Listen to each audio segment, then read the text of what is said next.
Good evening. This is week one of research methods in wargaming.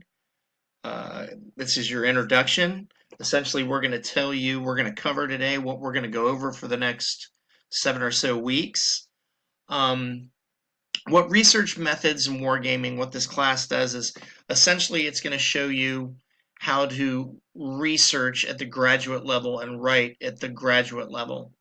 You're going to learn about various methods of research, research design, formatting and writing of formal papers, which is the big one.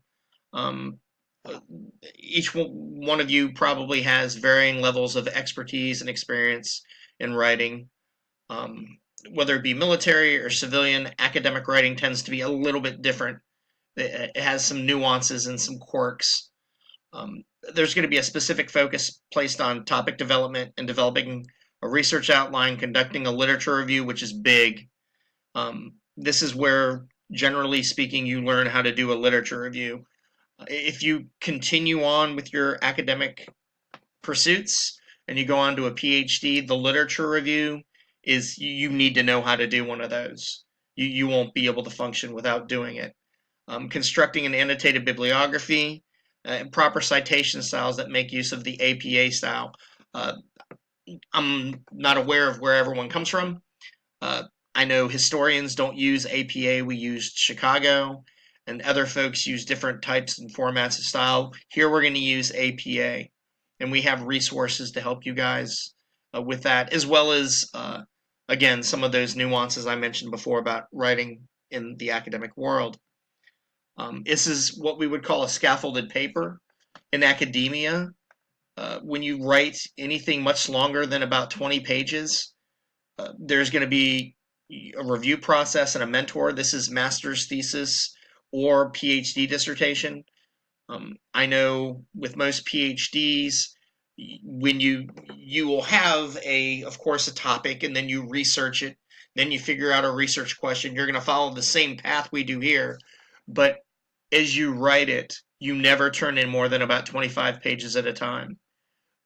And your advisor will guide you through that because, of course, if you go in and you write 75 pages and on page 35 you go off track and wind up in the woods, then that's a heck of a lot of work, which will contribute to a lot of frustration for everybody involved. So when you write for academic papers, you generally you do it one piece at a time, and that's what we're going to do. You're going to go ahead and you're going to be writing a Homeland Security issue analysis paper.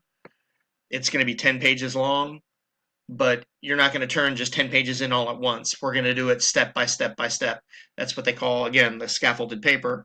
You're going to start out this week with a topic, which is probably the easiest.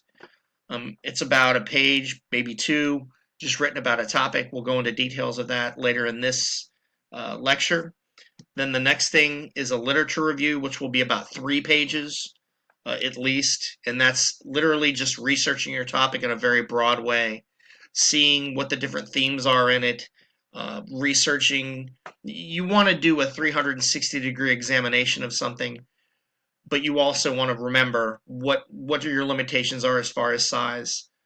Literature reviews generally are the longest part of academic writing. My literature review, I wrote a 300-page thesis. My literature review was just under 100 pages. And all that literally is doing is researching and finding out what other folks say about your topic and comparing what they say and using what we call critical reading. There's, of course, formulating a research question, and there's criteria for that. And then there's the thesis and methodology. The thesis is probably one of the easier parts because essentially that's kind of, you're going to explain what you see in the data and what has been proven to you. And the methodology will test that. Your methodology is generally the shortest part of your work. It'll only be probably a page or two. Essentially, you're going to state how you're going to test your thesis.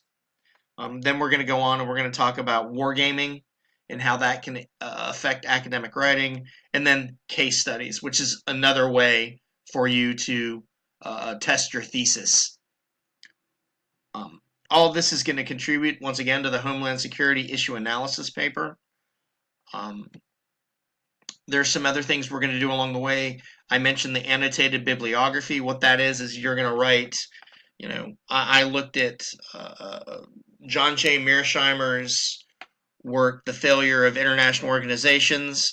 You write out the bibliographic information, and then you sit there and you give me a paragraph or two give me a summary, and then tell me how relevant it is in your humble opinion, whether it's going to help you, hurt you, what you think about it. Is it biased? Does it not make sense? Is it logical? Is it illogical?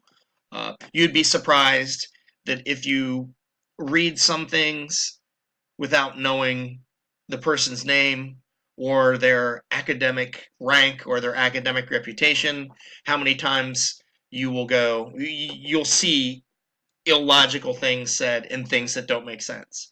If you take the cover off of a book, a lot of times you'll see very little difference. We'll talk about that more as the term progresses. And then also we're going to do peer reviewing, which is big in many disciplines. Depending on which way you go or what you do now, you might even be involved in doing some of that. That's also important when you start talking about collaborative efforts, and whether it be at work, whether it be in the government, or whether it be in academia. You'll probably all be involved in collaborative writing if you haven't already. Peer reviewing is probably the most basic form of that. Of course, submitting drafts for critique.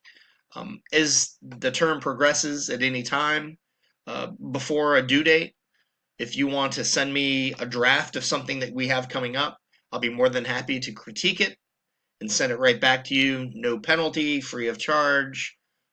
Just give me time to look at it before it's due. The process of writing the paper in this class is important. The better you make the paper, the better for everyone, especially you long term. My program director for my graduate course for my PhD had a saying once that dissertations are never finished. They just get to the point to where they are defendable, essentially where they're acceptable. So keep that in mind.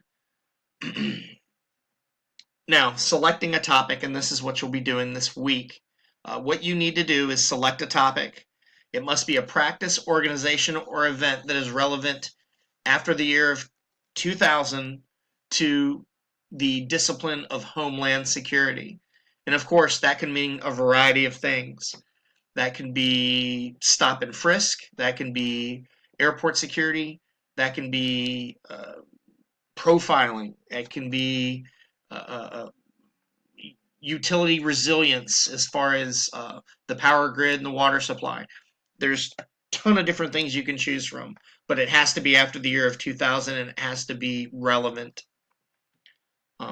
There must be multiple points of view, and that could be simply as simple as, the best way to defend our power grid is to hand it all over to the federal government to protect.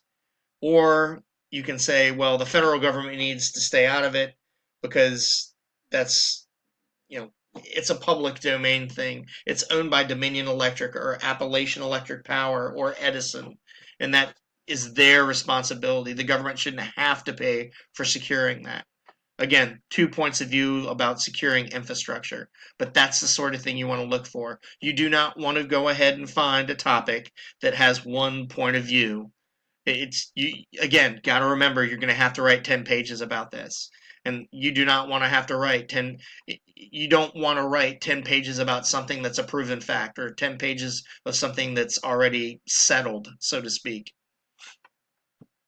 Remember, this begins selecting the focus of your Homeland Security issue analysis.